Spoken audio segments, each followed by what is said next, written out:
沒錯，就是38婦女節快樂。願上帝每一天都與咁多位智慧婦女同在。希望上帝每一天都與我們那些智慧的婦女姊妹們同在，一起走呢個恩典之路。一起走那個恩典之路。Amen。Amen。亦都喺應該叫今日啦，亦都係最後一次呢個 BC 省要呢個調校下令時間嘅事。今天也是最後的一天 ，BC 省要調校那個下令時的時間。係，我相信好多人都等咗好多年嘅啦。我相信很多人都等了很多年。我等咗30年啦。他就等了30年了。弟兄姊妹，親愛的弟兄姐妹，首先問下大家一個嘅問題。首先問一下大家一個問題。咁啊問呢個問題咧，大家睇下會唔會感到有啲壓力？我問這個問題啊，就看看大家有沒有感到有一些壓力。聽清楚啦。聽清楚了。你上一次主動向人分享福音或者邀請人返教會係咩時候呢？你上一次與人分享福音或者邀請朋友來教會是什麼時候呢？琴日。昨天。上個星期。上星期。1個月前。1個月前。1年前。1年前。又或者都唔自己都唔記得咗，或者自己也忘了。或者有啲基督徒因為生活太忙，節奏太快，所以忘記咗主耶穌嘅所吩咐嘅大使命。可能是我們基督徒的生活太繁忙，節奏太快，就忘記了主耶穌給我們的大使命。無可否認咧，喺加拿大呢一個嘅多元文化嘅環境裏邊，無可否認，在加拿大這個多元文化的環境下面，連我哋傳福音咧都要小心翼翼。連我們傳福音都要小心翼翼。喺辦公室裏邊咧，你講信仰咧要好謹慎。你在辦公室呢講信仰呢都要很謹慎。朋友圈發放啲屬靈資訊咧，你都斟酌下，適唔適合？朋友圈你發一些屬靈的資訊呢，你都要斟酌一下。甚至你同你啲親人一起聚會嘅時候咧，你如果想開口講福音嘅話咧，你都有時會覺得好敏感。有時候你跟朋友親人朋友聚會的時候，有的時候你想講福音的時候，你都會感覺這個話題很敏感。可能你仍然有呢一個嘅負擔。可能你仍然有這樣的負擔。但係亦都會怕會造成誤會。也會害怕造成誤會。所以你嘅熱情就唔能夠去釋放咗出嚟。所以你的熱情就不能釋放出來。因為你怕你自己太熱情嘅話咧，會可能破壞咗彼此之間嘅關係。如果你太熱情的話，就可能破壞了彼此之間的關係。喺咁嘅情況。在這樣的情況。慢慢。我哋就將傳福音咧，就推到佢哋嘅生活嘅邊緣。我們就把這個傳福音呢，就推到了生活的邊緣。成為有機會再講嘅一件事。成為了有機會再說的這一個事情。或者比較屬靈啲嘅一個講法。或者是比較屬靈的一個說法。以一個屬靈嘅藉口嚟拖延。以一個屬靈的借口來拖延。就是等聖靈感動先。等聖靈感動再說吧。我唔知講嗰個情況係咪你所遇上嘅。我不知道現在講的情況是不是你所遇上的。但係久而久之咧，我哋就甚至咧習慣咧將呢個傳福音咧呢個嘅使命咧係交俾牧者、佈道會、教會活動或者幸福小組。久而久之，我們就把這個傳福音呢就交給教會、牧者、福音佈道會。傳福音好似係教會嘅其中一個項目。傳福音是教會的其中一個項目，好似係，好像是，而唔係每一個基督徒嘅一個嘅呼召，而不是每一個基督徒的呼召。今日想同大家分享嘅信息主題係，今天想跟大家分享的信息主題是，就係傳福音，就是傳福音。我想請大家低頭做個禱告開始。我想請大家低頭做一個禱告。哈利路亞，感謝讚美主。哈利路亞，感謝讚美主。多謝主，你選召我哋每一個嘅基督徒。謝謝你選召我們每一個基督徒，都能夠去係踏上呢個嘅大使命，都能夠踏入這個大使命。為主你傳揚福音，為主你來傳福音。求主你嘅聖靈去帶領我哋。求主你的聖靈來帶領，讓我更加明白到傳福音係我哋每一個基督徒嘅責任同埋使命。讓我們明白到每一個基督徒傳福音是我們的責任和使命，亦都係神你嘅命令，也是神你自己的命令。感謝讚美主，感謝讚美主。垂聽我禱告，垂聽我們的禱告。奉主耶穌基督嘅名字祈求。奉耶穌基督嘅名字祈求 ，Amen。啊，點解呢篇信息叫傳福音啊？為什麼這篇信息叫傳福音呢？啊，傳呢個字講咗3次。我說了3次。有啲人話講3次即係表明呢件事情係非常之重要嘅。有些人說講3次呢，就代表這個事情是很重要的。傳呢個字講咗3次。傳這個事情講咗3次。又好怕有人誤會。就怕有人誤會。只要我一生傳3次福音呢，就完成大使命㗎啦。就是說我一生傳3次福音，我就完成了大使命了。或者你同一個人傳咗3次福音。或者你跟一個人傳了3次福音，俾咗3次機會去信主，給了3次機會他信主。如果佢仲未信，如果他還沒有信，你覺得自己嘅任務已經完成啦，你就覺得自己的任務完成了，任由呢個傳福音嘅對象就自生自滅啦。就任由這個傳福音嘅對象自生自滅。你見到今日嘅主題有個省略號，你今天會看到那個主題有一個省略號。即係大家知道咩叫省略號啦？大家知道什麼叫省略號嗎？即係呢個符號咧就表示咧，下一張圖唔該，唔打嘅大家可能冇咁容易明嘅。就係表示咧，呢個省略號就表示咧有意入語意未盡嘅意思。這個省略號呢就表示言不盡意。即係要不斷嘅延續下落去嘅，係冇停止嘅，沒有終止嘅傳福音。是不停的、不終止的延續下去傳福音。每一個都跟我一齊講，每一個都跟我說，或者同你左右隔離嗰個講，或者跟左右隔壁說，我哋一齊去傳福音。我們一起去傳福音。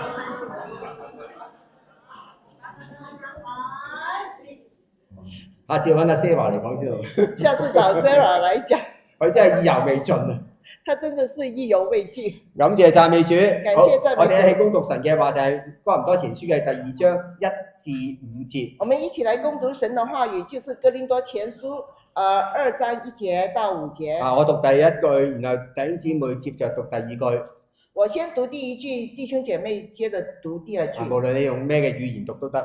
隨便你用什麼語言都可以。弟兄們，從前我到你們那裏去，並沒有用高言大智對你們宣傳神的奧秘，因為我會定了主意，在你們中間不知道別的，只知道耶穌基督，並他釘十字架。我在你們那裏又軟弱，又懼怕，又甚戰兢。我說的話，講的道，不是用智慧委婉的言語，乃是用聖靈和大能的明證。叫你們的信不在乎人的智慧，只在乎神的大能。Amen。Amen。保羅喺哥林多呢個城市去傳福音。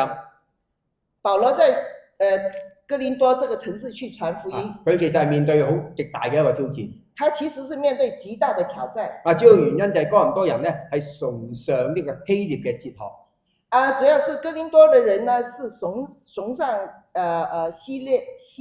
希臘的哲學。佢並且咧去追求口才咧同埋知識嘅。並且他們追求是口才和知識。對福音咧係感到咧不屑嘅。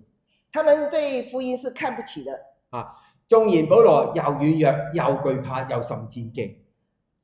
雖然保羅是又軟弱又害怕，又甚戰兢。又甚戰兢。戰兢。但係佢嘅講道咧唔係靠智慧委婉嘅言語。而他的講道呢，卻不是靠着那個智慧和委婉的言語。佢堅持全福音傳講嘅耶穌基督並佢釘十字架。他堅持傳講的是耶穌基督的福音和釘十字架。呢個十字架嘅信息，這個十字架的信息喺當時呢啲哥林多人所聽到。在當時的哥林多人來聽到。佢哋話既愚拙又冒犯。他們是既什麼？既愚蠢又愚蠢又冒犯。又冒犯。但是卻帶着神嘅能力。卻帶着神的能力。親愛的弟兄姊妹，親愛的弟兄姐妹，傳福音唔係我哋生命中一個額外嘅負擔。傳福音不是我們生命當中一個額外的負擔，而係愛嘅自然流露。而是我們愛的自然流露。如果你真係相信耶穌帶俾人盼望。如果你真的相信耶穌帶給人盼望，赦免人嘅罪，赦免人的罪，帶俾人新嘅生命，帶給人新的生命。呢一份嘅好消息，這一份的好消息就值得分享出去俾你嘅家人、朋友、同事知道。就值得你分享去給你的家人、朋友、同事知道。我哋有好多人去多間好嘅餐廳，覺得好食嘅話，佢不斷就會分享出去㗎啦。我們有些人呢去了一個好的餐廳，覺得那食物很美味，他就不停地傳出去。所以我哋要重新嘅睇下傳福音，睇下福音嘅價值。所以我們要重新審視福音的價值。我哋就會明白，我們就會明白，神並唔係將一個好沉重嘅一個任務交俾我哋。神並不把一個很沉重的任務交給我們，佢只係邀請我哋，他只是邀請我們與佢同工，與他同工，參與去拯救人嘅工作，參與去拯救人的工作。呢一個係一個榮耀嘅呼召，這是一個榮耀的呼召，亦都係一條咧需要重新被喚醒嘅道路。這也是一個重新被喚醒的道路。盼望今日嘅信息去幫助我哋，盼望今天的信息去幫助我們，再次嘅燃點我哋傳福音嘅心，再次燃點我們傳福音的心，不要再猶豫，不要再猶豫，往普天下去傳福音給萬民聽 ，Amen。去往普天下傳福音給萬民去聽 ，Amen。首先第一，你就要憑着信心去傳。首先第一點就是要憑着信心去傳。即係弟兄姊妹對講到傳福音，親愛的弟兄姐妹，我講到傳福音，好多人佢心裏邊或者思想裏邊咧會出現一把聲音。很多人的心裡面或思想裡面會出現了一把聲音。我對聖經真理唔熟悉。我對聖經真理不熟悉。我又唔識講嘢。我也不會講話。我點樣去傳福音呢？我怎樣去傳福音呢？尤其係當你見到一啲人口才非常之流利，思想敏捷。當你看到有一些人口才非常敏捷，思想非常敏捷，能夠將福音咧講得條理分明嘅弟兄姊妹，能夠把福音講得條理分明的弟兄姐妹，你會覺得自己可能唔夠資格去傳福音，你就會覺得自己不夠資格去傳福音。於是我哋要將傳福音咧變成一種屬靈嘅專業。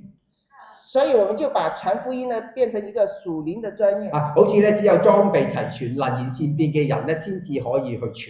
好像只有裝備齊全、能言善辯嘅人才能傳福音。但係親愛的弟兄姊妹，但是親愛的弟兄姐妹，傳福音從來唔係屬靈嘅專業人士先至有資格去做。傳福音從來不是專業人士有資格才去做的。傳福音係信心嘅行動。傳福音是信心的行動。如果大家去記得聖經裏面記載呢個撒瑪井旁嘅撒瑪利亞婦人，如果大家記得福音書裏面的撒瑪利人，井旁的撒瑪利人，呢個撒瑪利亞婦人一聽完主耶穌嘅呢個嘅福音，這個撒瑪利亞婦人一聽到主耶穌的福音，佢一領受咗，他一領受了，佢冇上神學課程，他沒有上神學課程。佢當時撒瑪利亞人應該都唔會讀聖經嘅啦。當時的撒瑪利亞人也應該不會讀聖經。佢已經即刻去傳福音。他馬上就出去傳福音了。所以你我睇得清楚，傳福音係每一個基督徒，無論你信主啱信主又好，信咗幾耐都好，都要繼續去傳福音。所以每一個基督徒，不管你是剛信的，還是已經信了很久的，你都要繼續去傳福音。傳福音既然係一個信心嘅行動。傳福音既然是一個信心的行動，咁樣我哋要信乜嘢？那這樣我們要信什麼呢？按照馬太福音第28章18至20節裏邊，我哋所睇到。按照馬太福音28章18節到20節，我們能看到，我哋要相信自己係被神差派去使萬民作門徒。我們要相信我們是被神差派去遍地使萬民成為門徒。第二，我哋要相信天上地下所有權柄都賜咗俾我哋。我們要相信天上地下所有的權柄也賜給我們了，並且要相信傳福音嘅時候，神常與你們同在。Amen。並且我們要相信，當你傳福音的時候，神常與你同在。Amen。保羅喺哥林多前書2章第1節，佢話：佢到咗呢個哥林多去，並沒有用高言大智宣傳神的奧秘。保羅到哥林多城市那裡去傳講福音的時候，他說了這樣的話：我並不是用高言大智對你們傳講福音。不過保羅我哋知道佢唔係一個冇能力嘅人。我們知道保羅並不是一個沒有能力的人。佢係加馬列門下。他是佢受過嚴格嘅訓練。他受過嚴格的訓練。熟悉律法。熟悉律法。佢並且佢嘅思辨能力咧係極強。而且他的思辨能力非常強。但係佢刻意嘅選擇唔依靠呢啲。但是他刻意不選擇不依靠這些。佢唔係憑着自己嘅才能，憑着自信去傳。他不是憑着自己的才能自信去傳，而係憑信心去傳。而是憑着信心去傳。自信心。自信心係相信自己預備得好。是相信自己預備得好。有傳福音嘅口才。有傳福音的口才。就能夠將福音講得完全，令人歸主。就能夠講福音講得完全，令人歸主。信心係咩？信心是什麼呢？信心係相信神與你同在。信心是相信神與你同在。聖靈會動工。聖靈會動工。自信心和憑信心兩者嘅差別好大。自信心和憑信心兩者相差很大。我哋時常咧卡咗喺前者。Sorry。我係時常咧就係覺得自己唔夠好。我們時常會覺得自己不夠好。自信心唔夠。自信心不夠，所以唔敢開口傳，所以不敢開口傳。但係神去呼召我哋成為後者，要憑信心。但是神呼召我們成為後者，是要憑信心。憑信心係相信神能夠成就超乎我哋所想嘅事。憑信心是我們相信，超乎神賜給我們的能成就的事情。只要我哋願意順服，只要我們願意順服。親愛的弟兄姊妹。親愛的弟兄姐妹，有時候我哋將識唔識講會唔會講呢睇得太重。有時候弟兄姐妹會把自己會不會說看得太重了。好似福音嘅傳福音嘅成敗取決於我哋自己個人嘅表現。好像是傳福音的成敗是取決於我們個人自己。但係你諗一諗，但是你想想，你第一次被福音感動，你第一次被福音感動。係因為嗰個人呢個分享者講得完美無缺，是因為那個分享者說得完美無缺嗎？定係因為你感受到某種從神而嚟嘅愛，還是感受了某些從神而來的愛？是的。我相信好多人得救唔係因為佢聽咗一場精彩絕倫嘅佈道會。我相信有一些人得救並不是聽到了一場精美絕倫的佈道會。呢啲講員咧係用一等一嘅傳講方式。那些講員呢用一等一的傳講方式。佢嘅分享表達咧生動活潑。他的分享表達生動活潑。而信息嘅內容咧係邏輯嚴密。而信息的內容是邏輯嚴密。簡直係無懈可擊。簡直是無懈可擊。在座無懈可擊。在座有邊一個喺呢種情況之下信主嘅？有冇？在下有哪一個在這種情況下信主？有冇？有沒有？冇。好，大家記住啊！大家記住咯。親愛的弟兄姊妹，親愛的弟兄姐妹，憑住信心去傳，憑着信心去傳。意思唔係你突然間勇敢，意思唔係你突然間變得勇敢。那個意思不是你突然間變得很勇敢，而係喺你喺害怕當中，你仍然咧選擇順服。而是你在害怕當中依然選擇順服。信心唔係冇恐懼，信心並不是沒有恐懼，而係喺恐懼裏邊，你仍然相信神與你同在。而是在恐懼當中，你依然相信神與你同在。當你開口傳，當你開口傳，其實呢個信仰已經改變咗你。其實這個信仰已經改變了你。你或者仍然你把聲仍然都好似微微嘅顫抖。雖然你的聲音還是有一些微微的顫抖，但係喺屬靈嘅世界裏邊，呢個係極大嘅得勝。在屬靈嘅世界裏邊，這卻是一個極大的得勝。因為你將榮耀交俾神。因為你已經將榮耀交給神，而唔係保護自己嘅形象，而不是保護自己的形象。另一個時常困住我哋嘅傳福音嘅迷思，有一個非常困擾我們傳福音的一個迷思我講咗佢都唔信，就係失敗啦。我講了他都不信，那就是失敗了。呢句說話咧，使到好多人咧，連第一次嘗試咧都唔敢開口。這個事情呢，就使得人第一次的都不想嘗試了。因為佢哋太快用自己嘅想像去作出一個嘅判斷。因為他們太快的用自己的想象去做出一個判斷。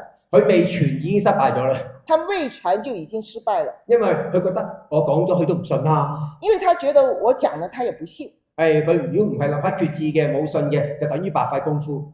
他如果不是立刻決志的話，那我傳了也是白費功夫。大家諗一諗，一個農夫撒種。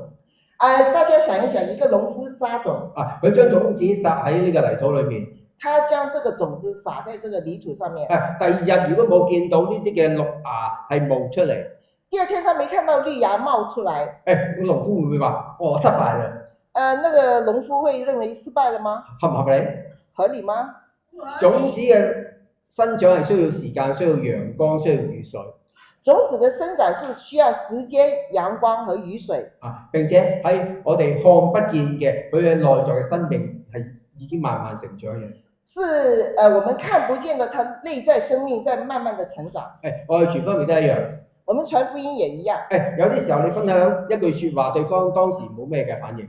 有時候你去分享一句話語，對方沒有什麼反應。但係呢句説話可能係存藏喺你嘅心底好多年。但這一句話有可能儲存在他心裡面很多年。等到時機嚟到。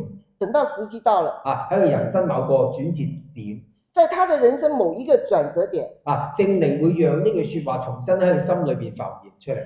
聖靈就會讓這一句話重新的在他心裡面浮現出來。成為佢轉向神嘅關鍵。成為他轉向神的關鍵。在座當中又做另一個調查啦。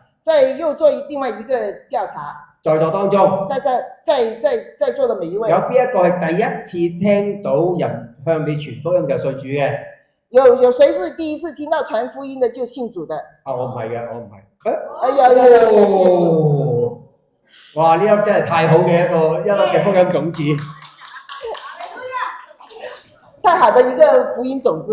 咁大家要知道咧，其實喺我哋教會咁多人當中，係只有一個定兩個啊？Alicia係咪啊？那我們知道在座的當中，係咪？我唔記得你第一次信主啊？在座的當中我們有3個是第一次聽到福音就信主的。感謝主，感謝主。我唔記得咗，因為佢喺我前面嘅。我都忘記了，因為他坐在我前面。我係感謝讚美主。感謝讚美主。冇錯啦，我哋傳福音嘅憑着信心去傳。我們傳福音是憑着信心去傳。我哋忠心嘅去回應神嘅呼召。我們忠心的去回應神的呼召。將結果係交俾神。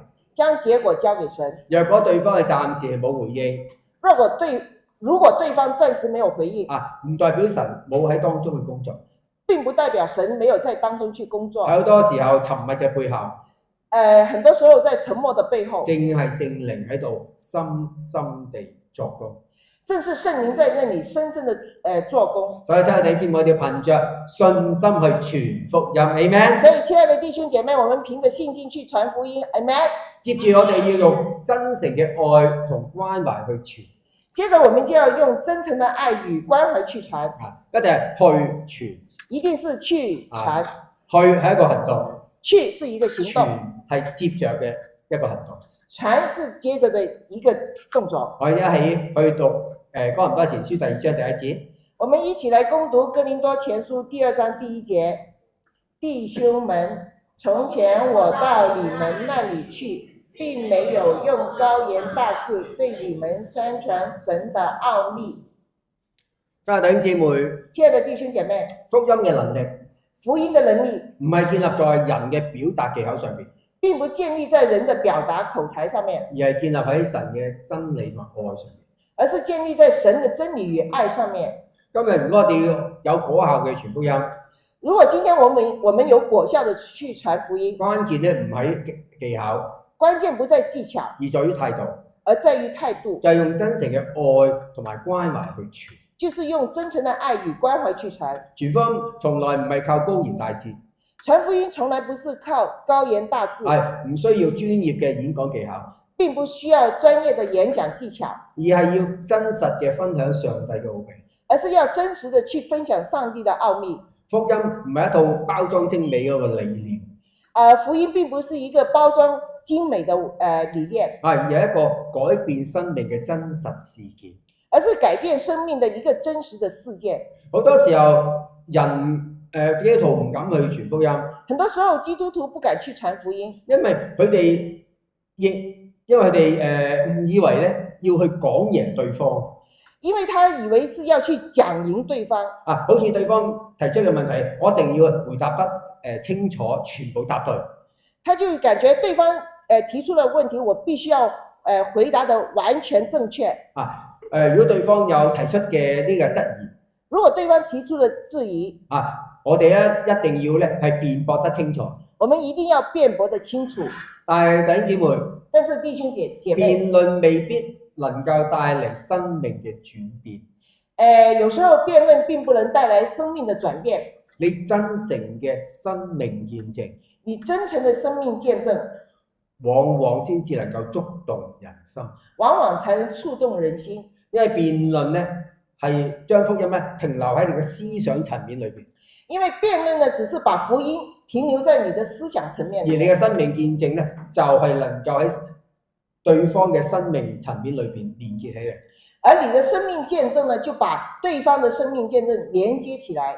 呢種愛與關懷嘅福音行動，這種愛與關懷的福音行動喺耶穌嘅生命當中係展現得係淋漓盡致。在耶穌嘅生命當中展現得淋漓致盡。福音書記載到耶穌醫治一個長大麻風嘅病人。耶穌去醫治一個長大麻風嘅人。喺當時嘅律法底下，在當時的律法底下，麻風病人係不潔淨嘅。麻風病人是不潔淨的。任何人靠近佢哋都會被視為沾染咗污穢。任何人靠近大麻風的人都被視為沾染了污穢。當呢個麻風病人跪喺耶穌面前求醫治嘅時候，當這個麻風病人跪在耶穌面前求醫治的時候，其實耶穌只要講一句說話，其實耶穌只要說一句話，或者揮一揮手，或者揮一揮手，醫治都可以發生。醫治就可以發生。但係聖經記錄咗一個極其溫暖嘅動作。但是聖經裏面記載了一個極其溫暖的動作，就係馬太福音第8章第3節，就是馬太福音的第8章第3節。佢話耶穌伸手摸他，他說耶穌伸手摸他，說，佢話我肯你潔淨了吧，佢嘅大麻風咧就立刻就潔淨。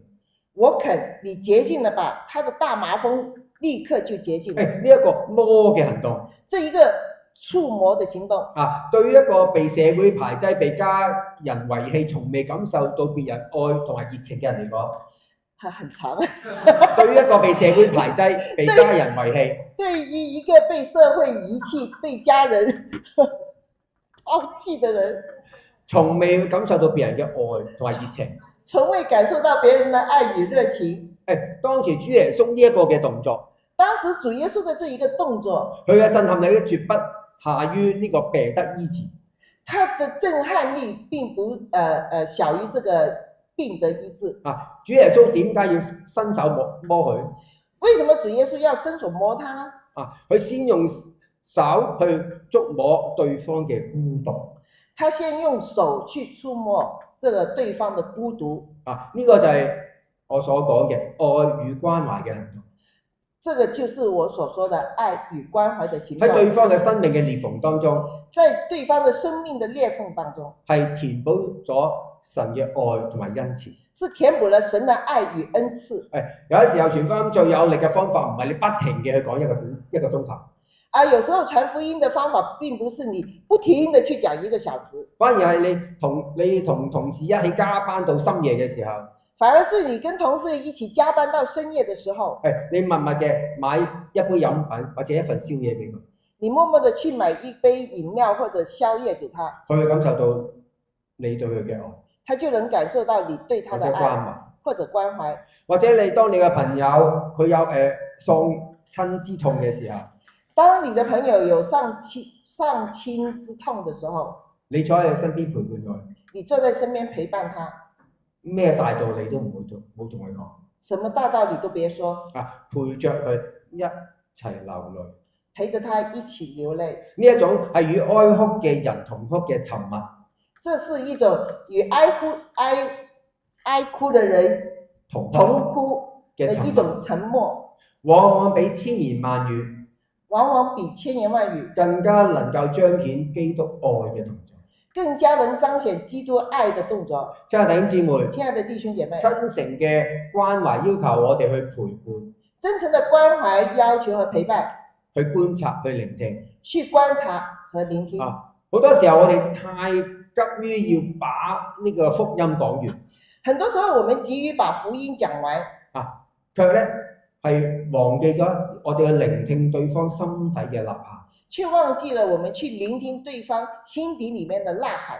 當你願意花時間嘅同一位長輩聽佢重複講佢年輕嘅故事，當你去願意花時間聽一個長輩重複的講他年輕時候的故事，或者你願意耐心嘅陪伴一個係陷喺憂鬱嘅朋友走過死蔭幽谷，或者你耐心的陪伴一個現在那個低谷憂鬱的朋友走過這個死蔭的幽谷，你就係用行動，你就是用行動，唔係用說話去傳揚基督嘅愛，不是用說話去傳揚基督的愛。你從你嘅捨己行動會睇見，從你的捨己行動可以看見為佢捨命嘅耶穌，為他捨命的耶穌。親愛的弟兄姊妹，神就是愛。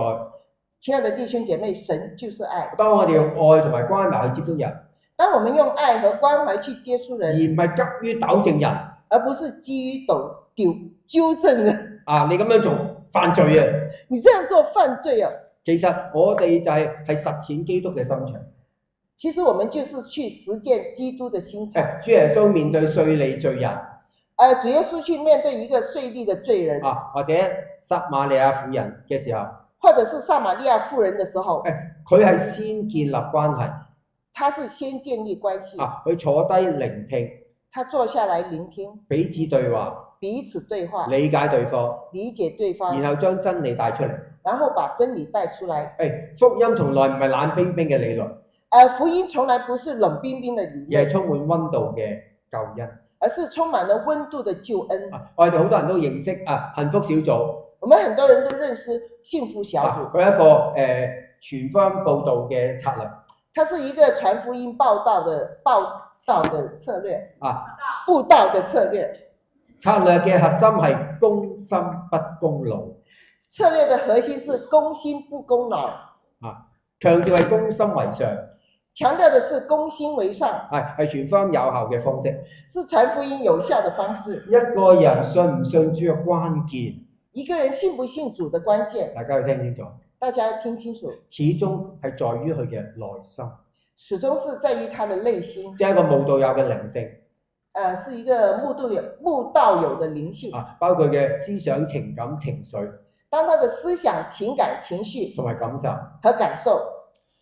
以往喺解答慕道友對福音抱有嘅疑問。對於我，以往我哋去解答一啲慕道友嘅問題。以往我們去解答慕道友的問題。慕道友。慕道友什麼？慕道友的問題。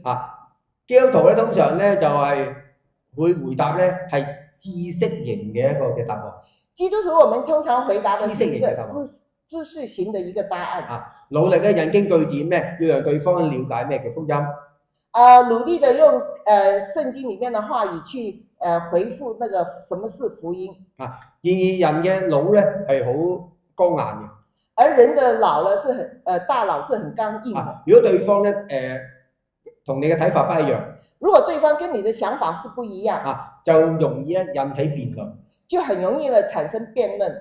就算俾你辯論贏咗啦，就算給你辯論贏了，呢個慕道友講唔過你，而這個慕道友講不過我們，但係佢不一定會信主，但他不一定會信主。如果言語之間基督徒唔夠成熟，如果言語之間基督徒不夠成熟，可能仲會破壞彼此之間嘅關係，可能就破壞了彼此之間的關係，失去咗下一次傳福音嘅機會，失去了下一次傳福音的機會。親愛的弟兄姊妹，親愛的弟兄姐妹，人心係柔軟嘅地方，人心是柔軟的地方。只要觸摸到人內心深處，只要觸摸到人的內心深處，將佢隱藏嘅部分攻下來，把它隱藏的部分攻下來，解決心嘅問題。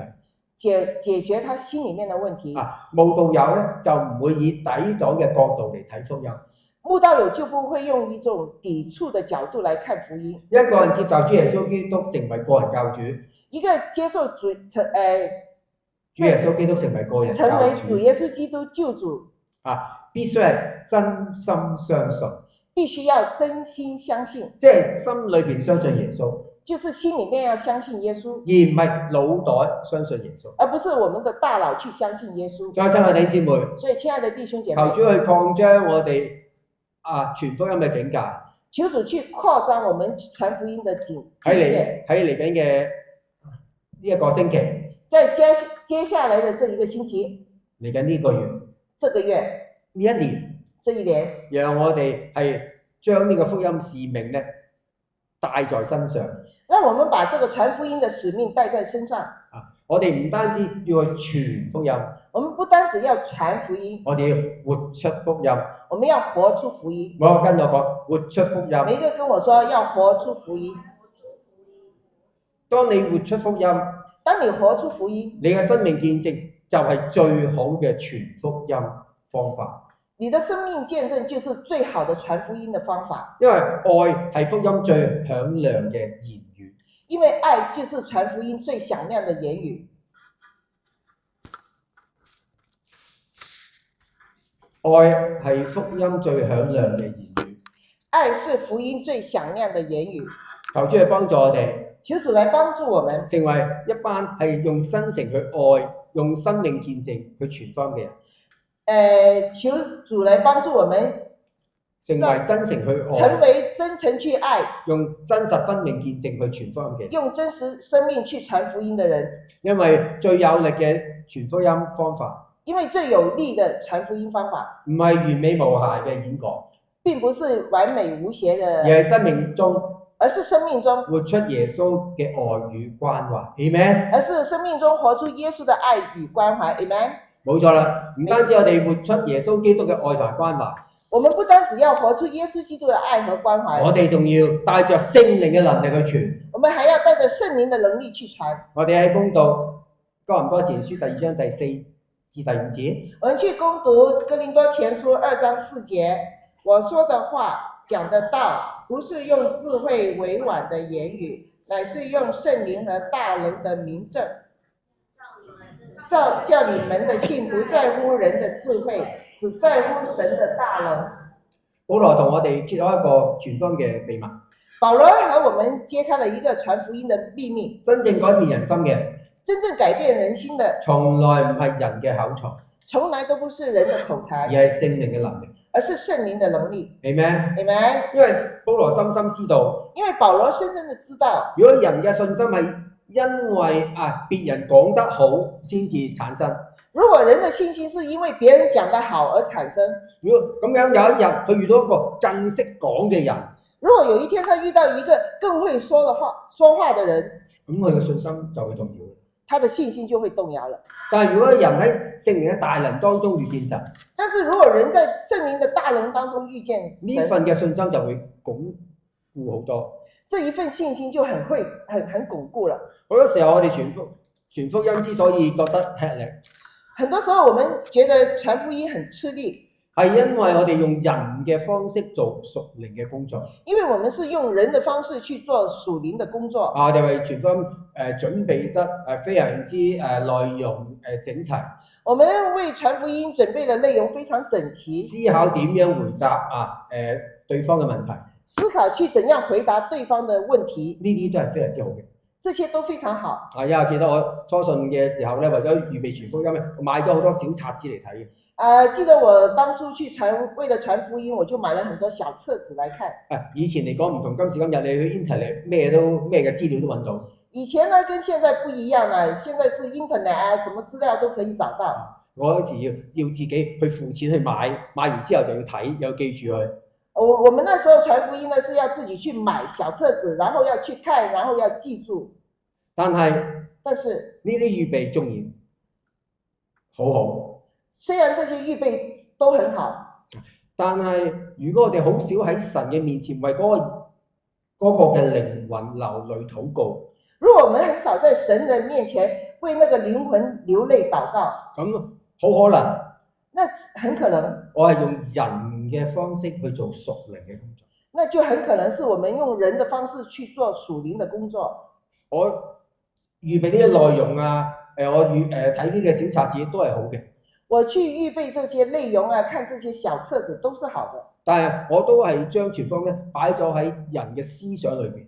我只是把傳福音呢擺在人的思想裡面。但係當我為到呢啲失喪嘅靈魂禱告嘅時候，當我去為這些失喪的靈魂禱告的時候，甚至係流淚禱告，甚至是流淚禱告，我哋所結出嘅屬靈果子，我們所結出來的屬靈果子，你知道唔係靠你自己嘅技巧，那你就知道不是靠自己的技巧，你會知道係聖靈嘅工作，你會知道是聖靈的工作才可以做到。所以若果我哋要傳福音冇先跪下，如果我們傳福音沒有先跪下，而急住開口，而急着開口，可能我哋係用緊自己嘅力量去推動神嘅工作。那有可能是我們是用自己的力量去推動神的工作。禱告唔係傳福音最後嘅一個步驟。禱告並不是傳福音最後的一個步驟。記得就做，唔記得就算。而不是記得就去做，不記得就算。好多時人嘅諗法就係，就算我忘記咗，神都知嘅。很多時候我們的想法就是，就算我忘記了，神都知道的。禱告係屬靈工作嘅起點。禱告是屬靈工作的開始。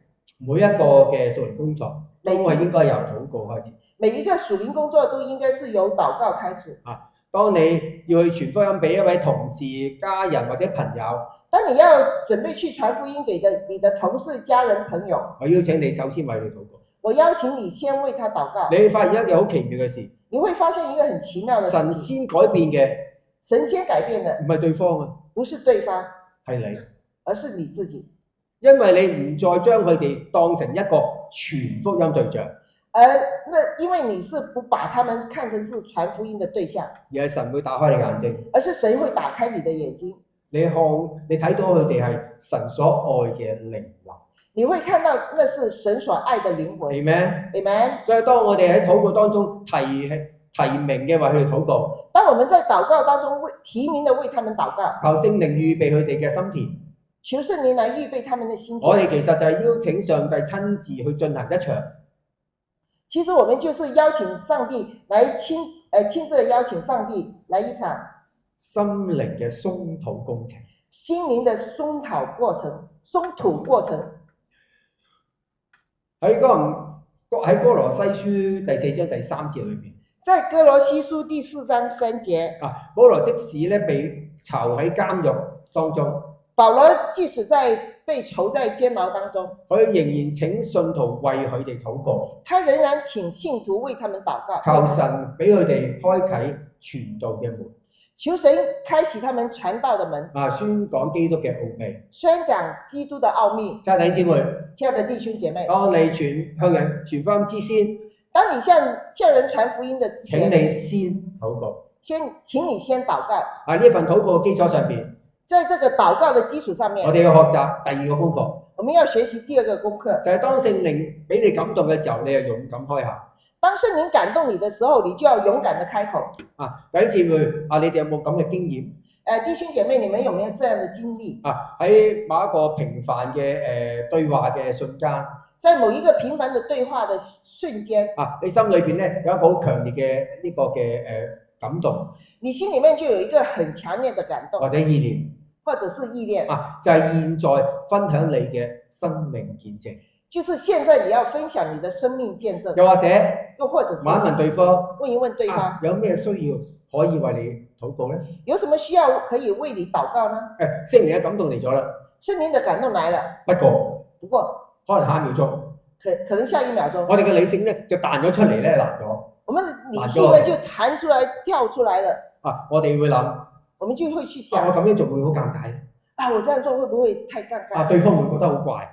對方會不會感覺很怪？結果呢個 Kairos 呢個神所指定嘅關鍵時機咧，就白白流走啦。結果神所指定的 Kairos 這個關鍵的時刻，就白白流走，就白白的流走了。即係弟兄姊妹，當聖靈感動嚟臨嘅時候，親愛的弟兄姐妹，當聖靈感動你的時候，我哋只需要學習咧，好似《使徒行傳》裏邊腓利一樣。我們只要學習《使徒行傳》裡面那個腓利一樣。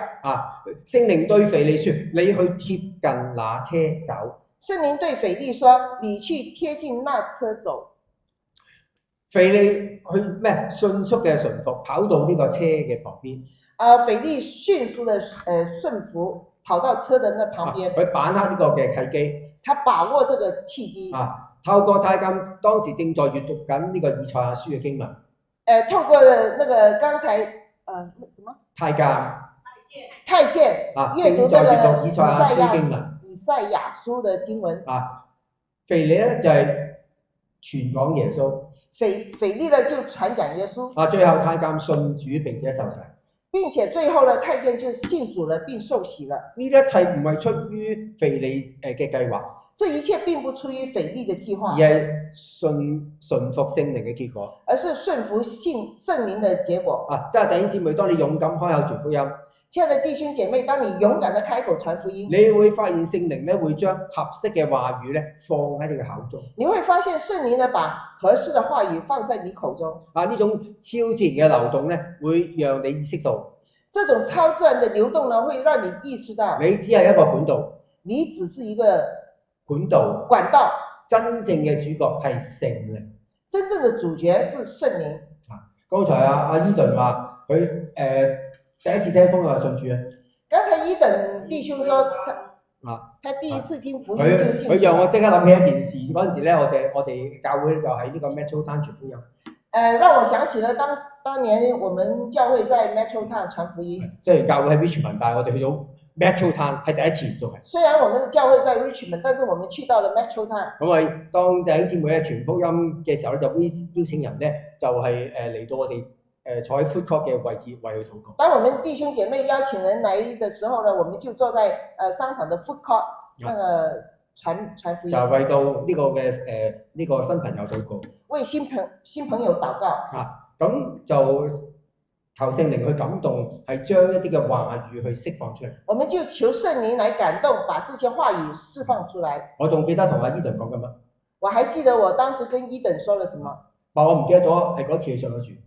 但我忘記了，就那一次他信主了。喺另一次，我跟教會喺800伴嘅 food court 外展傳福音。在另外一次，我在800伴的 food court 裡面傳福音。當時傳福音嘅行動時間咧就完結啦。當時傳福音的行動時間已經結束了。我坐咗喺呢個 food court 嘅一旁。我就坐在 food court 的另外一旁。因為當時呢個嘅傳道人咧，同一位嘅年青人咧仲傳緊福音。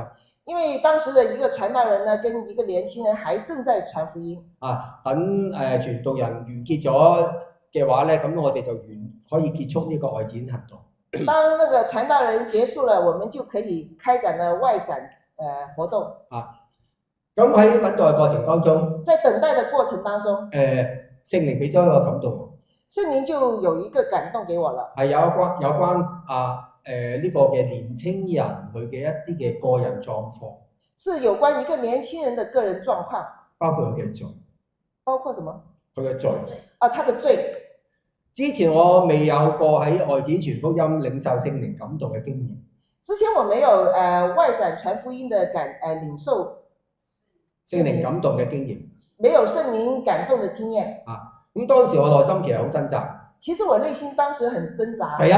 第一，弟兄姊妹都要去操練嘅。第一，弟兄姐妹，我們都要去操練的。當你領受聖靈嘅感動，當你走進那個感動，究竟嘅感動係咪嚟自神？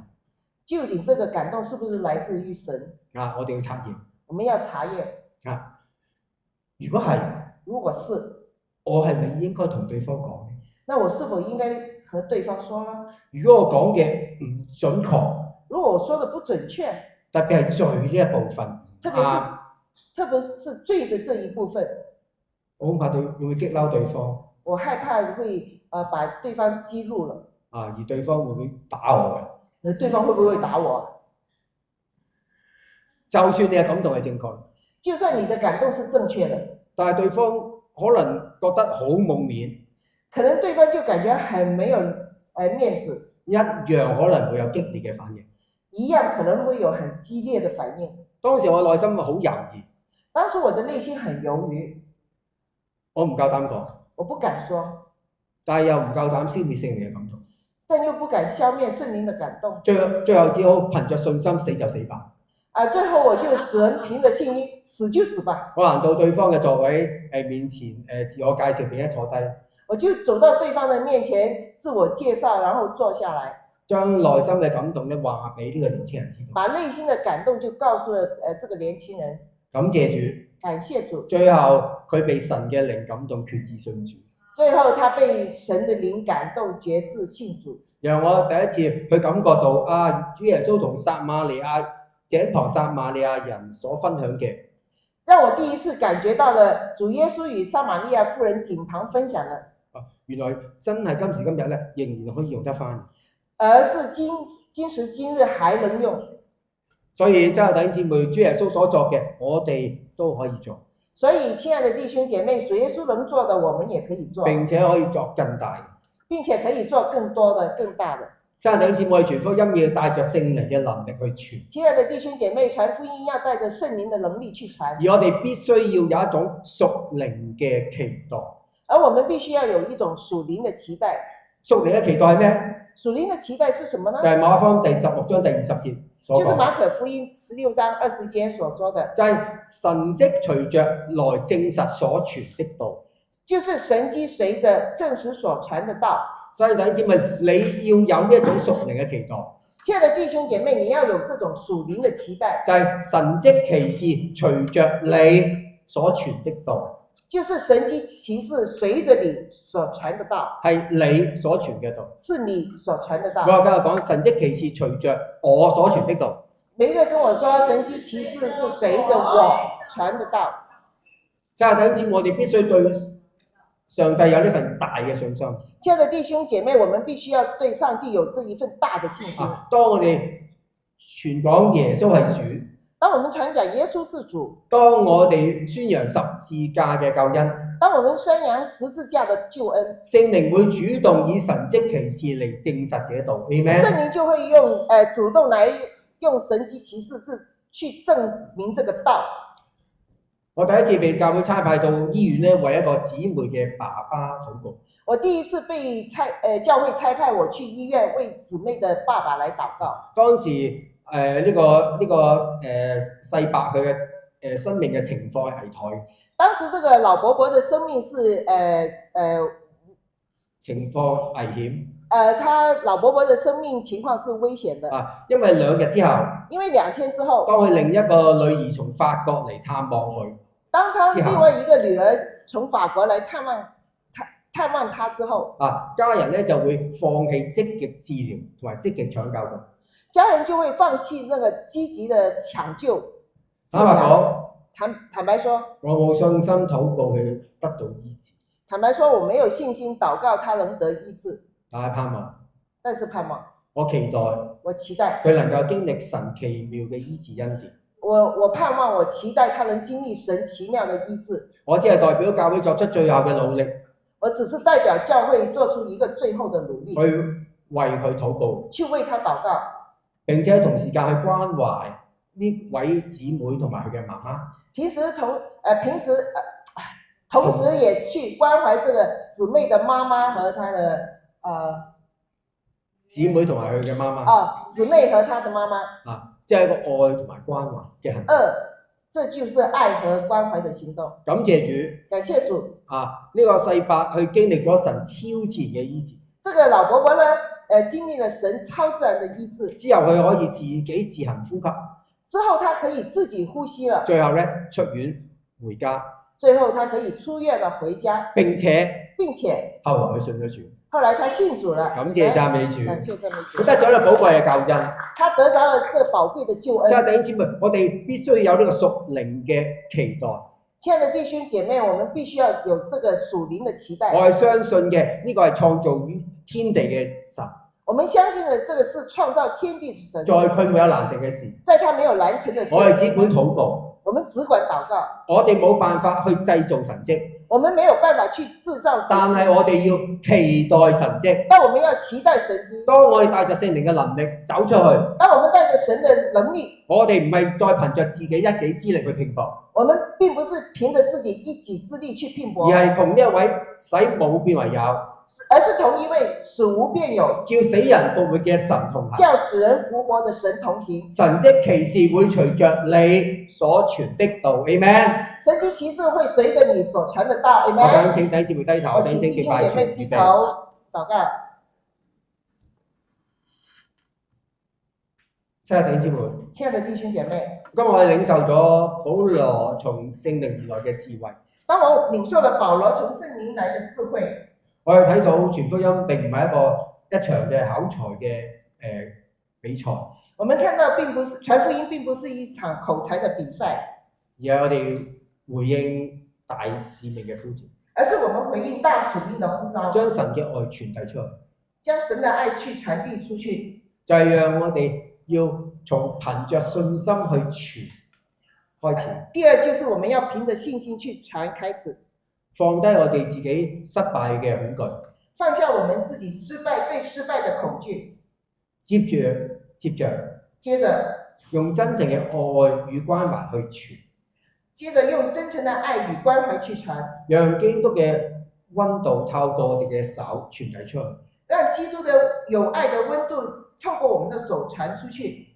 最後，我哋要學會，我們要學會帶着聖靈嘅能力去傳。帶着聖靈的能力去傳，願主與我哋同工，願主與我們同工，用神蹟隨着，用神蹟隨着，證實所傳嘅道，證實所傳的道，翻轉人嘅心，翻轉你的心，嚟接受福音，來接受福音。